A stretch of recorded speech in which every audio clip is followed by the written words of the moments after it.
You're listening to Rebel Hearts Rising, where we believe your darkest hour holds the key to awakening depth and profound inner wisdom. I'm Tam Burke, and I created this to remind you that when your heart wants to shut down, that's your call to rise, like a phoenix from the ashes. What makes this unique is that every episode is paired with a guided meditation to help awaken your intuition and heal on deeper layers. Together, we'll turn pain into power. This is Rebel Hearts Rising. I'm your host, Tam Burke. Today we were supposed to have the amazing Anne Whitney join us, but due to some scheduling issues, we'll see her in a few weeks. I am really excited to talk about what we're going to dive into today, which is that your frequency creates your reality. In the quantum, we know that like frequencies join one another. We know that in music too. Imagine two different frequencies that didn't pair well together whatsoever. It would literally make your ears hurt. Well, in the idea of harmonic resonance, it's why clocks sync up in clock shops. It's why women's cycles sync up too. It is literally a frequency. And so when you start to look at that, you understand that your inner world creates your outer world. And I have some really tangible experiences that I want to share with you today that have really impacted the way that I'm experiencing my life. And it is the next program that I'm building. And I'm so excited to share this with you because it's really been a huge revelation in how I see myself. I've heard a lot, and maybe you have too, that self-image is everything. And I think maybe I took that as like what you look like. And so I didn't really subscribe to that. But as I've started to witness the way things are unfolding, I'm realizing that what they meant, or perhaps what I didn't hear, is the way that you see yourself. Because life doesn't give you what you want, it gives you what you expect. And your expectations come from how you value yourself, what you think about yourself. And so there starts to become a teensy little bitty problem when some of us have been raised in homes that maybe didn't teach us how to value ourselves.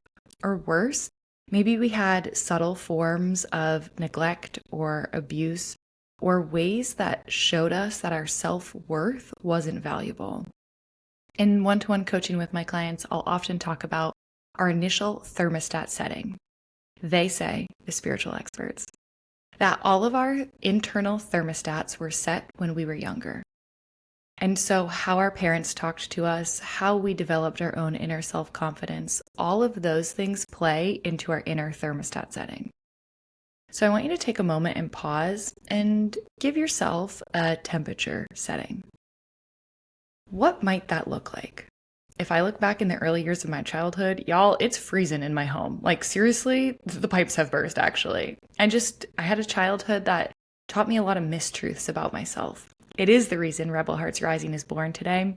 We absolutely can have the emotional resilience to overcome that, but it does take work. And it takes us more effort than those who maybe had a more comfortable thermostat setting of 72, 70, 68, whatever you like, you know what I'm saying. And so I started to think, not only is it about what happens to us in our childhood, but as you guys know, when I experienced what I call like my cancellation, getting kicked out of my in-person community and business that I built, it really hurt me. And it obviously really hurt my ego. And it had me thinking false narratives that, I want to pause there for a moment actually. Something that I've witnessed in myself and my clients is that events can happen and what we make them mean is the whole derivative that drives the story.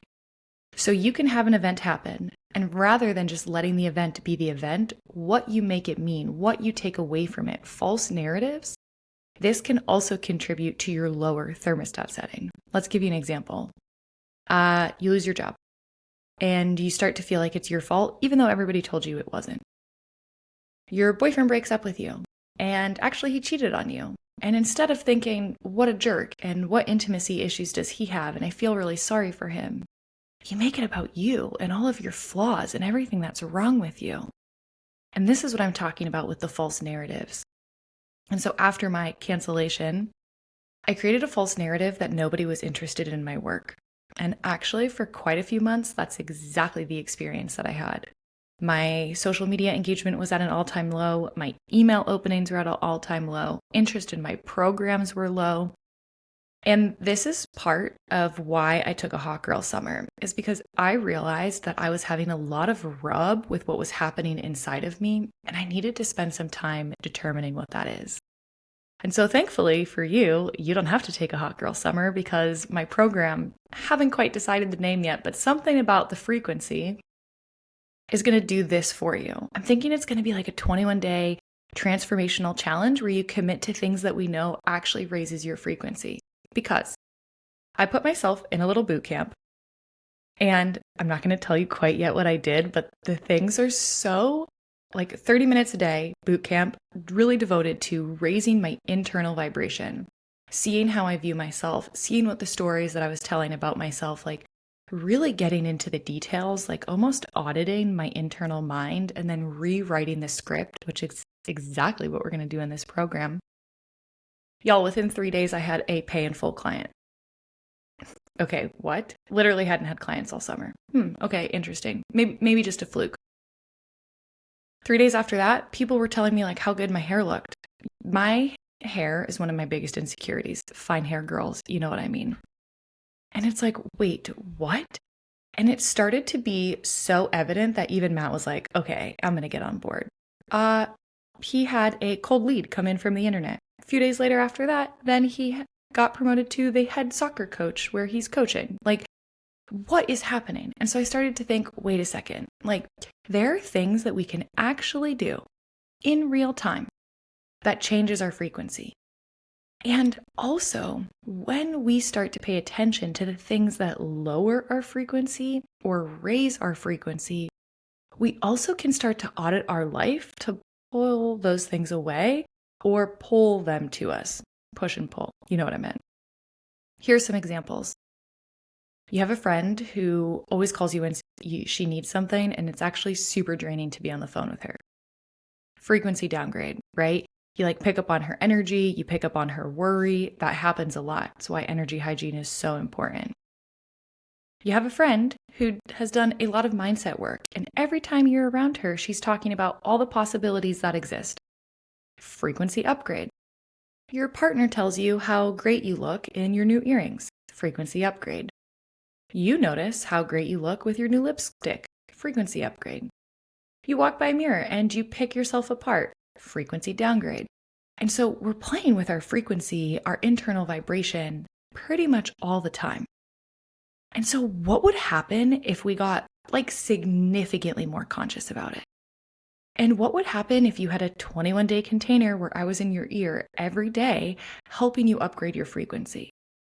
Because I've started to realize like you can manifest all the things that you want to. You can make a vision board. You can like do ritual and call in all these things. But if you don't think you actually deserve those things, if somewhere in your system, or what I call your frequency field, which is like your aura, where all of our thoughts, stories, and beliefs sit, you have stories about not being worthy, about feeling like you are too much, about feeling like your size is too big, y'all, all of that contributes to the feelings in your life. The universal law of reflection states that whatever you're experiencing outside of you is a direct reflection for what's happening inside of you. Yikes, right? Because it's so easy to sit in the victim card and be like, why is this happening? And poor me. And actually, it's so much more empowering to realize that we have control over our own lives and our own destinies by choosing to value ourselves. And so I'm really excited because I've been watching my life transform these last few weeks. And I've been watching the way that I start to value myself and look at myself. Y'all, my email open rates are through the freaking roof. It's crazy. My social media engagement is higher than before. Right now, I literally have a post that's going viral. Like, what the freak? Those things did not happen.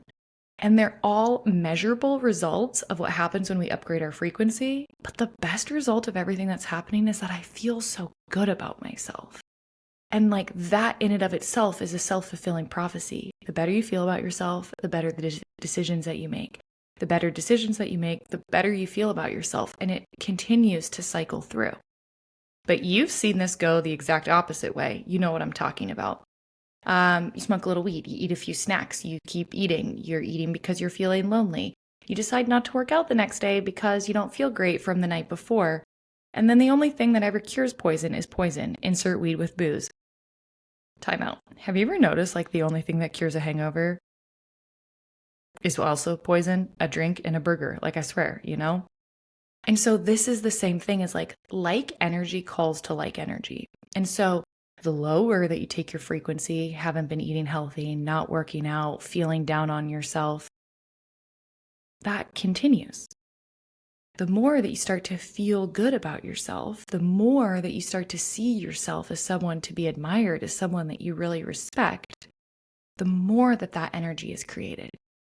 So when I have details about my program, I will let you guys know, of course. And this is a really great way to join my email list, because not only does my email list get first notification on everything, like the fall mountain retreat I'm hosting in Asheville in November, or our little winter reset that I love to do. Tuki and I are hosting a retreat in El Salvador in January. My email got those notifications first. Instagram always gets them after. But if you're also on my email list, you get journal questions based exactly on this episode. I don't think healing should be just for the rich. So I wanted to provide something that had something you can learn from, something that you can feel it in your body, meditation, somatics, and a way that you can reflect on yourself. Because mind-blowing podcasts or therapy sessions or intuitive sessions only go as deep as you take them, which is why things like journal questions are so incredible for helping you to reflect with yourself. As always, if this hit, if you feel inspired by this, please send this to somebody else. I want to create a little rebel-hearted army of women and men who realize that emotional resiliency is a skill, and it's also a habit that you choose again and again.